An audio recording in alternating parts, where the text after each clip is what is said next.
temps d'y aller 1h30, 2h. Parce que ça, il se fait vite le musée en plus quoi. Ouais. Il se fait un, tu vois.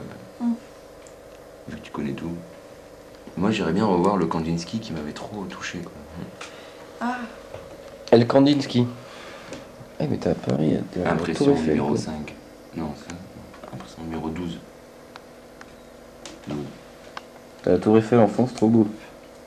Yann, mets-moi la caméra, je vais vous résumer Yves Klein en quelques secondes. Ok. Alors tout a commencé par le monochrome. Alors, Tu vas pas y arriver. monochrome de plusieurs couleurs. Pourquoi au départ? Parce que simplement pour la couleur et contre la ligne, cette vieille querelle. Après, donc pour la couleur pure, tu vois.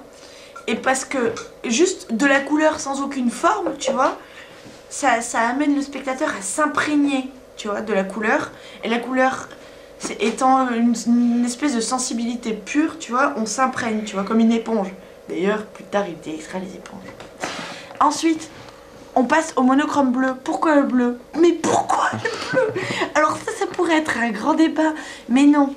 Alors, il y a plusieurs théories. La mer. Bon, la première, en fait, le bleu, pourquoi le bleu? Parce que le bleu, pour Yves Klein et pour pas mal de gens, le bleu n'a aucune dimension. Il est adimensionnel, si tu veux, tu vois. Et c'est aussi parce qu'un jour, Yves Klein, il était avec Armand, tu vois, parce qu'il était copain avec Armand et un autre, pas Claude Bernard, à chaque fois je me trompe parce que Claude Bernard, c'est un arrêt de tram pas loin de chez moi. Claude Pascal. Claude Pascal, un poète, et ils étaient tous les trois un jour sur la plage de Nice parce qu'ils sont tous les trois originaires de Nice, et Yves Klein, et ils se sont partagés la terre en trois, et Yves Klein il a pris le ciel. Oui, c'est vrai. Voilà. Mais, et alors, en fait, le bleu est une sorte de métaphore de toutes les autres couleurs, tu vois. C'est une sorte de... C'est la couleur en général, tu vois. C'est pour parler juste de la... Enfin, voilà, de la couleur en général, tu vois. Ça englobe toutes les autres couleurs, tu vois. Parce que comme le bleu est... Parce que le bleu n'a pas de dimension. Oui, mais d'où il sort ça? Mais ça, après c'est assez personnel, tu vois. Ouais. Mais c'est aussi le bleu de la mer, de l'infini, le bleu du ciel, tu vois, de tout ce qui paraît infini comme ça. C'est un peu poétique. Et carrément, c'est grave poétique, t'hallucines. Et ensuite, on passe à l'immatériel. Donc on passe du monochrome au bleu à l'immatériel. Yves Klein fait une exposition vide, tu vois. Mais alors ça, c'est complètement taré, les mecs. Je sais pas si je suis en état de vous expliquer, mais je vais essayer. Moi j'adore. Alors, le vide. Alors, en fait... Il y avait pas un gars au Beaux-Arts qui faisait un truc sur le vide? Il est pour la... Je sais pas. C'est pas toi qui faisais ça? Il y avait un gars dans le Beaux-Arts de Enfin, Pau qui faisait rien, il rendait rien du coup. Ah, Bordeaux, ouais. Ouais, c'est pareil. mais c'est pas sur le vide, c'est sur le rien. c'est pas pareil. Mais disons qu'en fait, Yves Klein est pour la sensibilité pure et pour que le spectateur...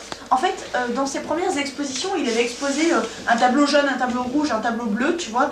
Et les spectateurs, ils étaient là, ils kiffaient trop parce qu'ils mettaient en association les trois tableaux et du coup, ça leur faisait une composition. Mais Yves Klein, il veut pas, tu vois, il veut de la couleur pure et dure, tu vois. Bientôt plus de bande, bientôt plus de bande.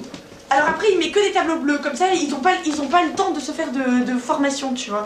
Mais n'empêche qu'il y a encore la couleur, et que la couleur, c'est encore quelque chose de matériel. Et du coup, l'imprégnation, elle se fait encore par quelque chose de matériel. Mais du coup... Non, mais c'est pas assez net, mais après il fait l'exposition du vide, il peint tout, enfin il y a rien du tout dans la galerie, il est seul au milieu, et il a imprégné cette salle de galerie de pure sensibilité, tu vois. Ah ouais. Et donc en fait, non mais comme elle est imprégnée par lui-même, tu vois, non mais c'est pas clair.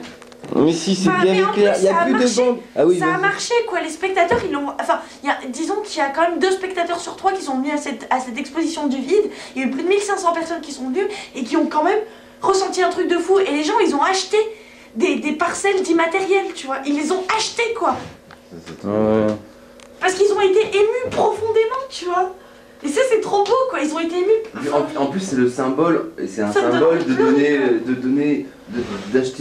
faire vivre un artiste, tu vois. C'est un peu ce symbole là aussi. Ouais mais non mais ça va carrément de ça, c'est dans Yves Klein, il est dans le cosmos, tu vois, il est dans l'énergie pure quoi. L'énergie, tu vois ce que c'est, Thomas il m'en parle tout le temps. L'énergie quoi.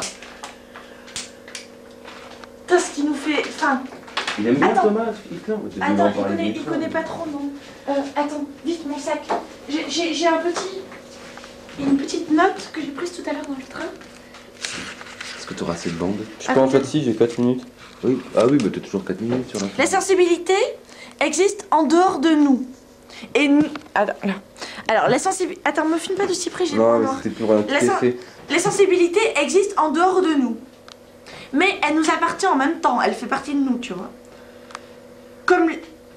Mais la vie avec un grand V, tu vois, elle ne nous appartient pas puisqu'on gère pas notre temps de vie, tu vois. Donc, on achète la vie avec de la sensibilité, tu vois.